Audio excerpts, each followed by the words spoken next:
Everyone, welcome to my YouTube channel. Here I am with you with a very important information regarding if you are 12th pass with commerce then what next. जो आपकी real opportunities है life की और जो real struggle है वो आपके 12th के बाद स्टार्ट होता है। तो many of the students even जिन्होंने 12th पास करा है और इवन जो 10th से 11th या 12th क्लास में आए हैं और वो ये जानना चाहते हैं कि उनको अपनी सब्जेक्ट की स्ट्रीम्स को चूज़ करना है कि वो मैथ्स लें, बायो लें, कॉमर्स लें या फिर आर्ट्स लें, किस स्ट्रीम की तरफ वो लोग जाएं। तो स्टूडेंट्स इन सभी चीज़ों की इन्फॉर्मेशन लेकर मैं आपके साथ आई हूँ so that I can give you a detail and I hope कि ये इन्फॉर्मेशन आपको अपनी स्ट्रीम्स को चूज़ करने में डेफिनेटली हेल्पफुल रहेंगी। तो वेरी फर्स्ट थिंग सभी के लिए है ये, चाहे स्टूडेंट आप 10th क्लास पास आउट हैं और 11th और 12th लेना में अपने सब्जेक्ट्स चूज़ करना चाहते हैं, और वो स्टूडेंट्स जो ऑलरेडी 12th क्लास पास कर चुके हैं और इस साल के पासड आउट हैं, या फिर वो ये देख रहे हैं अपनी करियर अपॉर्चुनिटीज़ के what they have to choose the courses as their career. तो वेरी कुछ चीज़ों का आपको बहुत ही ज़रूरी उसमें ध्यान रखना है before choosing any of the thing. किसी भी कोर्स को चूज़ करने से पहले आपको कुछ चीज़ों को बहुत अच्छे से उसकी इन्फॉर्मेशन गेन कर लेनी चाहिए। आपके पास बहुत सारी रिसोर्सेज हैं, you have a very good resource in your hand, that is your phone. But still phone से आपको बहुत सारी चीज़ें नहीं पता चलती हैं। Take guidance from your teachers, take guidance from your seniors, अपने ब्रदर, भाई बहन जो भी पढ़ रहे हों, अपने मदर, पेरेंट्स से आप सभी चीज़ों की नॉलेज लीजिए जिससे आप अच्छे कोर्सेज़ के बारे में जान सकें। वेरी फर्स्ट थिंग, कुछ चीज़ों को जो आपको ध्यान रखना है, the very first thing is keep your interest in your mind. सबसे पहले आप अपने सब्जेक्ट को चूज़ करते वक्त अपने इंटरेस्ट को अपने माइंड में ज़रूर रखिए कि आपका इंटरेस्ट किस चीज़ में सबसे ज़्यादा है और आप किस में अपनी बेस्ट परफॉर्मेंस दे सकते हैं। किसी की भी प्रेशर में आके, चाहे वो आपके पेरेंट्स हो या वो आपके फ्रेंड्स हो या वो आपके फैमिली पर्सन्स हो, any one, because most of the time students जो हैं अपने करियर का ऑप्शन जो है वो किस वजह से चूज़ करते हैं, या तो अपने दोस्तों की वजह से कि मेरे फ्रेंड ने करा है तो मैं भी कर लूँ, या फिर दूसरा उनके पास ऑप्शन होता है कि मेरे पेरेंट्स ने मुझे एडवाइस करा है कि मेरे को ये करना चाहिए तो मैं वो करूँ। आई एम नॉट सेइंग कि पेरेंट्स गलत हो सकते हैं, लेकिन आपका इंटरेस्ट भी मैटर करता है। आप अगर आपके पेरेंट्स की चॉइस और आपकी चॉइस मैच कर जाती है तो वो तो सोने पे सुहागा वाली कंडीशन होगी, है ना। तो वो चीज़ आपको बहुत अच्छे से ध्यान में रखनी है। सेकेंडली, जो भी स्ट्रीम आप ले रहे हैं उसके फ्यूचर में आप उससे क्या बनना चाहते हैं, आपका एक लाइफ में एम होना चाहिए, एक टारगेट होना चाहिए, जिससे आपको ये चीज़ ये ध्यान में रहे, माइंड में आपके सेट रहे कि आपको 12th पास आउट करने के बाद इस चीज़ को आगे कैरी फॉरवर्ड करना है। मोस्ट ऑफ दी स्टूडेंट्स को सबसे ज़्यादा प्रॉब्लम इसीलिए होती है क्योंकि वो बहुत ही टेंशन फ्री और केयर फ्री होते हैं, यह सोच के कि 12th है अभी, जब 12th पास कर लेंगे उसके बाद हम सोचेंगे हमें क्या करना है। That is the main thing. Then अच्छे कोर्सेज़ देखिए, सभी कोर्सेज़ की इन्फॉर्मेशन लीजिए। उसके बाद आपको कोर्स चूज़ करने से पहले जो ध्यान में रखना है, that in present time condition और इन फ्यूचर टाइम में क्या उस कोर्स की मार्केट वैल्यू है। Market value in the sense, क्या वो चीज़ आपके काम आएगी, क्या वो अभी ट्रेंडिंग में है। जैसे आप कहते हैं ना, कोई चीज़ बहुत ट्रेंड में चल रही है आजकल, ये बहुत चल रहा है ना। हर चीज़ का एक ट्रेंड आता है, मूवीज़ का, फैशन का, कपड़ों का, बाइक्स का, फ़ोन का।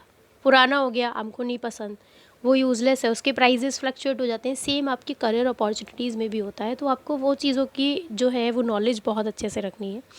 ये कोर्स डिसाइड करते टाइम कि आगे आपको क्या करना है, आप ये ज़रूर देख लें कि उसकी मार्केट वैल्यू क्या है। और उसके बाद very important thing, salary. Obviously आप, मैं, सब भी जो कोई भी काम करना चाहता है या जो कोई भी करियर ऑप्शन ढूंढ रहा है, वो क्यों, what is the reason, just to earn the money.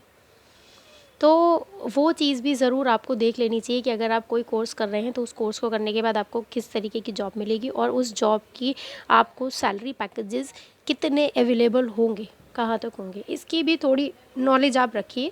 बाकी सैलरी पैकेजेस का इश्यूज़ जो है वो बहुत सारी चीज़ों पे डिपेंड करता है, आपके स्किल्स पे भी डिपेंड करता है, आपके कोर्स पे भी डिपेंड करता है, देन आपके कॉलेज पे भी डिपेंड करता है कि आप किस जगह से कर रहे हैं, इट ऑल्सो मैटर्स अलॉट, कहाँ किस लेवल तक का कर रहे हैं। तो all of these kinds of things are very important to think before choosing a course for your graduation. अपने ग्रेजुएशन पर्पज़ से अगर आप कोई कोर्स लेना चाहते हैं तो इन चीज़ों का बहुत अच्छे से ध्यान रखिए। Here I am showing you some of the career opportunities after taking commerce. जिन भी बच्चों ने कॉमर्स लिया है 11th और 12th में और वो अब आगे अपने कोर्सेज़ और करियर अपॉर्चुनिटीज़ के बारे में सोच रहे हैं, तो उनके लिए यहाँ पर स्क्रीन पर आप देख सकते हैं there are some career opportunities I have written. Accountant, accountant executive, chartered accountant, most famous, सबसे ज़्यादा फेमस है chartered accountant, cost accountant, finance planner, manager, finance controller. देखिए बहुत सारी करियर अपॉर्चुनिटीज़ हैं, बस द थिंग इज़ आपको उन सभी करियर अपॉर्चुनिटीज़ के बारे में पता नहीं है, उसके बारे में पता करिए, बहुत इंपॉर्टेंट है। Investment analytic, stock broker, portfolio manager, tax auditor, tax consultant, auditor, statistician, economist. कर कॉमर्स से मतलब लोगों को लगता है कि कॉमर्स से पास करा है तो अकाउंटेंट ही बनेंगे, उसके अलावा कुछ नहीं बन सकते, सिर्फ बही खाते देखेंगे। लेकिन even I am telling you students, being an accountant is also not a easy task। कोई आसान काम नहीं है अकाउंटेंट बनना, और अकाउंटेंट का काम करना बहुत हिम्मत का काम है। इवन आप देख रहे हैं सीए की वैल्यू क्या होती है। तो ये सभी करियर अपॉर्चुनिटीज़ हैं। Then here are the some courses. देखिए so many courses, so many career opportunities are there, बहुत सारे कोर्सेज हैं। I can not show you all और I can not tell you about all the courses in a single video, क्योंकि हर course का अपनी बहुत सारी स्ट्रीम्स होती हैं, ब्रांचेस होती हैं, कॉलेजेस होते हैं, उनके अपने अपने बेनिफिट्स होते हैं, तो उन सभी को एक वीडियो में कवर अप कर पाना पॉसिबल नहीं है। तो just giving you a brief जिससे कि आपको थोड़ी सी नॉलेज हो जाए कि आप क्या क्या कर सकते हैं। तो हेयर आर दी कोर्सेज। सबसे इम्पॉर्टेंट और सबसे टॉप मोस्ट पर जो कॉमर्स वाले स्टूडेंट्स के लिए सबसे पहले जिसके दिमाग में आता है वो है सीए, चार्टर्ड अकाउंटेंट। क्या है सीए? सीएसबी बिल्कुल सीए के बराबर होता है, नीचे लिखा हुआ है कंपनी सेक्टर का। सीए और सीएस जो है दोनों की ही बहुत टॉप मोस्ट वैल्यू है in India and out of the India. CA की वैल्यू क्यों है स्टूडेंट? बिकॉज सीए जो है वर्ल्ड की टॉप कंट्रीज़ में वैलिड है। मतलब अगर आपने सीए का कोर्स यहाँ से कर लिया है तो आप सिर्फ इंडिया में ही नहीं, इंडिया के बाहर भी चार्टर्ड अकाउंटेंट के तौर पर वर्क कर सकते हैं। आपको इंडिया से बाहर भी अपॉर्चुनिटीज़ मिलेंगी। हर कोर्स की अपॉर्चुनिटीज़ इंडिया के बाहर नहीं होती हैं, ये हमेशा ध्यान रखिएगा। आपने आपके अगर कोई भी जान पहचान वाला कोई भी पर्सन बाहर कहीं पे जॉब कर रहा हो तो आप उससे पूछिएगा कि क्या उसका एलिजिबिलिटी कोर्स जो था उसने जो इंडिया से करा और वहाँ पे जाके करा, क्या वो सेम वैल्यू रखता है वहाँ पे या नहीं रखता है। आपको डिफरेंस पता चलेगा कि हर एजुकेशन कोर्सेज़ की वैल्यू जो है अदर कंट्रीज़ में इक्वल नहीं होती है, डिफरेंस होता है सब में। सीए एक ऐसा कोर्स है जो ऑल ओवर द वर्ल्ड की बेस्ट कंट्रीज़ में सीए का कोर्स जो है वो वैलिड है। और जिसने भी इसकी जो कंपनी है आईसीएआर है ना, आईसीएसआर है, उसके आप उसके थ्रू जब सीए का कोर्स करते हैं तो उसके काफ़ी सारी स्टेजेस क्रॉस करनी पड़ती हैं। That has a huge benefit in the other countries also, but USA में नहीं है। यूएसए का नाम बहुत है, उनकी खुद की अपनी साइड चार्टर्ड अकाउंटेंट की कंपनी अलग चलती है। तो और भी बहुत सारे हैं। सीएस का भी बिल्कुल सेम कंडीशन है, इसकी भी एक आपका कॉम्पिटिटिव सेंटर है जो एग्ज़ाम्स कराता है और उसको क्लियर करने के बाद आपकी काफ़ी सारी स्टेजेस, काफ़ी लंबा प्रोसीजर होता है। एक पहले जैसे कि आप फर्स्ट एग्ज़ाम देंगे जैसे सीए का देते हैं, सिंगल एग्ज़ाम अगर आप वो क्लियर कर लेते हैं उसके बाद आपके टोटल 7 एग्ज़ाम्स होते हैं जो आपको हर सब्जेक्ट में क्लियर करने होते हैं। उसके बाद आपकी 3 साल की सीए की डिग्री होती है जो आपको कंप्लीट करनी होती है। इस तरीके से लगभग आपका सीए जो है एटमोस्ट अप्रॉक्सीमेटली 5 ईयर्स तक कंप्लीट होता है, बिल्कुल ऐसे ही सीएस होता है। देन आपका bachelor of commerce, most common, बहुत ही कॉमन है, लोग इसको बिल्कुल ही बहुत ईजीली बहुत ईज वे में लेते हैं कि B com is something very easy to do. ऐसा कुछ नहीं है, it is also a very good subject, और इसकी भी आगे करियर अपॉर्चुनिटीज़ अच्छी हैं। बैचलर ऑफ लॉ 5 इयर्स का कोर्स होता है। अगर आप एडवोकेट बनना चाहते हैं तो बैचलर ऑफ लॉ करने के बाद आप एडवोकेट बनेंगे। Cost and management accountant, certified finance planner, bachelor of economics. Economics की बहुत वैल्यू है स्टूडेंट्स, याद रखिएगा। जो बड़े बड़े इकोनॉमिस्ट होते हैं ना, उनकी तो इंडिया के अंदर भी और इंडिया के बाहर भी, जैसे कि मैं आपको फॉर एग्जांपल देती हूँ, आरबीआई के गवर्नर का आपने नाम सुना होगा। जैसे आरबीआई क्या है, हमारी reserve bank of India, the most top most bank of the country, जो सभी बैंक्स को रेगुलेट करती है। उसके जो गवर्नर होते हैं वो इकोनॉमिस्ट होते हैं। तो जो कंट्री का बेस्ट इकोनॉमिस्ट होता है ना, इकोनॉमिक्स, जो कि कंट्री की इकोनॉमिक कंडीशंस के बारे में बहुत अच्छे से एनालाइज करता है। इसके एनालिटिक अलग होते हैं, इकोनॉमिस्ट अलग होते हैं, फाइनेंस वाले अलग होते हैं, कॉस्ट मैनेजमेंट करने वाले, हर फील्ड में, मतलब ये आपकी बहुत ही बारीकी से काम करने वाली चीज़ें होती हैं। उस फील्ड में इनकी बहुत वैल्यूज़ हैं। आप किसी भी एक फील्ड में अपने आप को, अपनी स्किल्स को बहुत अच्छा से डेवलप कर लीजिए, आप किसी भी पोस्ट पर बहुत आसानी से पहुंच जाएंगे। Then journalism in mass communication, ये कोर्स आपने सुना ही होगा।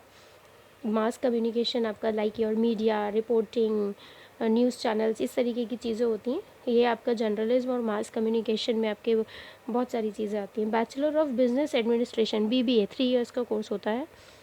You know it very well. और बेसिकली स्टूडेंट्स इसको क्यों करते हैं, ताकि वो अपने बिज़नेस को एक मैनेज्ड वे में कर सकें। इसका बेनिफिट क्या है आगे फ्यूचर में, कि अगर आप किसी भी मल्टीनेशनल कंपनी में जॉब करेंगे तो बीबीए, क्योंकि वो एक बिज़नेस ही तो होता है, तो वहाँ पर बीबीए और एमबीए के स्टूडेंट्स की बहुत वैल्यू होती है, क्योंकि उन्हें पता होता है ट्रिक्स टेक्निक्स की हमें ये बिज़नेस कैसे मैनेज करना है। And bachelor of the hotel management, BHM. Hotel management के नाम से ये मत सोचिएगा कि आप सिर्फ शेफ़ बनेंगे, बहुत सारी चीज़ें आती हैं। होटल मैनेजमेंट मतलब ये समझ लीजिए, ये एक होटल और उस होटल का पूरा मैनेजमेंट करना, सच अ डिफ़िकल्ट टास्क, और इसमें सब कुछ सिखाया जाता है। इसके अलावा बहुत सारे ऐसे कोर्सेज़ होते हैं जिनको आप बिना अपनी स्ट्रीम को देखे भी कर सकते हैं। इसमें काफ़ी सारे स्टूडेंट्स का ऐसा होता है, 12th करने के बाद माइंडसेट चेंज हो गया, वो नहीं कर पा रहे हैं, या बहुत कुछ भी हो सकता है किसी के साथ में कोई प्रॉब्लम हो, फाइनेंशियल इश्यूज़ हो, जिसकी वजह से वो काफ़ी महंगे कोर्सेज़ अफोर्ड ना कर पाए, तो वो अपनी स्ट्रीम को चेंज कर लेता है। तो ऐसे बहुत सारे कोर्सेज़ भी हैं जिसके लिए किसी पर्टिकुलर स्ट्रीम की रिक्वायरमेंट नहीं होती है। जैसे कि आपका बैचलर ऑफ आर्ट्स, बीए, वो कोई भी स्ट्रीम का पर्सन कर सकता है, चाहे वो मैथ्स का हो, चाहे वो बायो का हो, कॉमर्स का हो, आर्ट्स का हो। तो ऐसी बहुत सारी चीज़ें हैं जिनको कर सकते हैं। Then career opportunities in the public sector. क्या आपको कॉमर्स से स्टडी करने के बाद गवर्नमेंट जॉब्स मिलेंगी या नहीं? बिल्कुल मिलेंगी, और इसकी गवर्नमेंट जॉब्स में बहुत वैल्यू है। अगर आप स्टार्टिंग से ही अपना टारगेट सेट करके चलते हैं कि आपको कोई गवर्नमेंट जॉब करनी है, तो आप स्टार्टिंग से उन चीज़ों की प्रिपरेशन, अपने सब्जेक्ट पर अपनी मजबूती बनाइए एंड उसकी प्रिपरेशन में लग जाइए। कहाँ किस किस सेक्टर में आपको जॉब्स मिल सकती हैं? बैंकिंग में हर चीज़ में, हर सेक्टर में सीनियर और जूनियर हर तरीके की पोस्ट होती हैं। बैंकिंग में आपको जूनियर पोस्ट भी अवेलेबल है और सीनियर पोस्ट भी मिलती हैं। तो अगर आप चाहें तो सीनियर पोस्ट के लिए डायरेक्ट एग्ज़ाम दे सकते हैं, और अगर आप चाहते हैं जूनियर पोस्ट से जाएं तो जूनियर पोस्ट से भी जा सकते हैं। Defence all open for everyone. Civil service is the best option for everyone. हर फील्ड के स्टूडेंट के लिए सिविल सर्विसेज में एन नंबर्स ऑफ जॉब्स हैं, जितनी चाहें आप उतनी, मतलब हर फील्ड की पर्सन्स को वहाँ जॉब्स मिलती हैं। And the last one is the educator, means teacher, जो मेरे जैसे मैं तो प्राइवेट स्कूल टीचर हूँ, लेकिन आप लोग चाहें तो गवर्नमेंट स्कूल टीचर भी बन सकते हैं, इवन प्रोफेसर्स बन सकते हैं, लेक्चरर्स बन सकते हैं। बहुत सारी चीज़ें हैं इसमें, करियर के ऑप्शंस में आपके पास आगे स्टूडेंट्स। तो बेसिकली बहुत सारे कोर्सेज़ हैं, आपको भी काफ़ी सारे कोर्सेज़ के बारे में पता ही होगा कि आप क्या कर सकते हैं। यू मस्ट हैव थॉट, आप हो सकता है आपने इस बारे में सोच भी लिया हो कि आप आगे चल के क्या करना चाहते हैं। बस go with that, what ever you have decided, जो कुछ भी आपने सोचा है आप उसके साथ फुल एफर्ट्स के साथ लग जाइए। And the best thing in the life is success is having a career that you love with every fibre in your body. उस इंसान को ही सक्सेस मिलती है जो अपने करियर में उस चीज़ को चूज़ करता है जिससे वो बहुत ज़्यादा प्यार करता है, जिस चीज़ के लिए वो पैशनेट है, जिसके लिए उसका बहुत ज़्यादा इंटरेस्ट है। तो बहुत बड़ी चीज़ नहीं है सक्सेस गेन करना लाइफ में, आप लोग भी कर सकते हैं, बहुत आसानी से कर सकते हैं। बस जो कुछ भी आपने अपना करियर अपॉर्चुनिटी को चूज़ कर रहे हैं और चूज़ करा है, उस पर अच्छे से फोकस कीजिए, वर्किंग कीजिए, उसकी फ्यूचर के बारे में देखिए कि क्या उसकी मार्केट वैल्यू है। आपने इंटरेस्ट के बारे में देखिए क्या आपको उसके अंदर इंटरेस्ट है या नहीं है, और उसके अकॉर्डिंगली आप वर्क करिए। That's it. सक्सेस बिल्कुल मिलेगी लाइफ में आपको। तो और students, at the end of the video, अगर आपको किसी भी कोर्स के बारे में स्पेसिफिकली जानना है कि मैं आपको पर्टिकुलर किसी कोर्स की इन्फॉर्मेशन दूँ, तो प्लीज़ आप मुझे कमेंट सेक्शन में एक मैसेज करके ड्रॉप आउट कर दीजिए, जिससे कि मैं ये पता चल जाए कि आप लोग जो हैं किसी और चीज़ की इन्फॉर्मेशन भी चाहते हैं। And I hope that this video is useful for you all. Thank you so much.